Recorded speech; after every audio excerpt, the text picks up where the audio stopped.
Senate Homeland Security Committee. Senator Roger Marshall joins me. Good evening, sir. And am I correct? I dipped in and out at the hearing that the acting director of the Secret Service blames a lot on the local law enforcement, and isn't the federal law enforcement ultimately responsible in these instances? That's spot on, Greta. He did deflect the blame to the local police. And my specific question for him was, did the Secret Service hold their meeting that morning with local police? Local police officers said that meeting never happened. I did not get a direct answer from the acting director. And he says on the one hand that he wants to cooperate with investigations, but he's not taken full accountability. He's had 17 days. Heads should have rolled by now. We've all seen enough that there were individual failures. There were systemic failures there as well. So if he's going to do the blame game, then he's not the right guy. This is why I'm calling for a crisis intervention team to come in there. Somebody needs to come in from the outside and clean that place out, start from the top down until they get it right. They need to go through their protocols, their standard operating procedures, and recreate a culture of excellence. We need a crisis intervention team yesterday to go in there. Well, when I heard them, it appeared to me that, his obligation, Secret Service, to protect the subject. That would be former President Donald Trump, but he outsourced it to the extent that he's blaming law enforcement. That was really ultimately their job. They should have made sure local law enforcement did what it's expected. But even more appalling is from 6:02 to 6:08. That's a period of 6 minutes. They lost sight of the shooter, the subject, and they let President Trump take the stage. I mean, who does that? Yeah, Greta, let's even back up.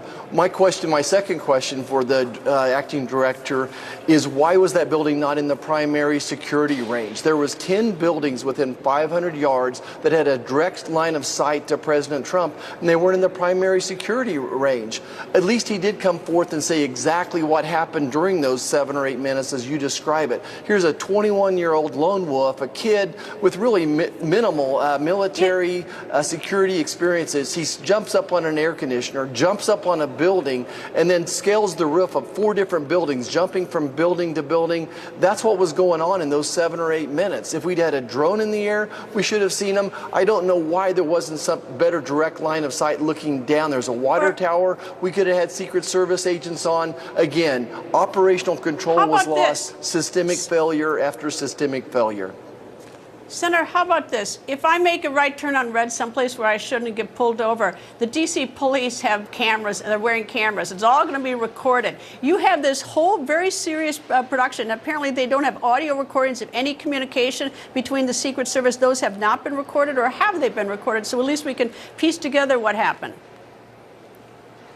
Yeah, again, that's another question that I asked him. Do you not have documentation in those meetings? Was there not a drawing that you would have shared? The secret police should have went over with local police saying, here's the drawing. We're going to have Secret Service snipers here. We want local police on these buildings. And again, none of that's been forthcoming. I'm telling you that the Secret Service is not objective. There's really no one within the Secret Service, I think, that can turn the program around. We need to bring somebody from the outside in. I feel like we fired the head coach, but the assistant coach is still there. We need to rip the bandage off. We need to bring in new management and start over.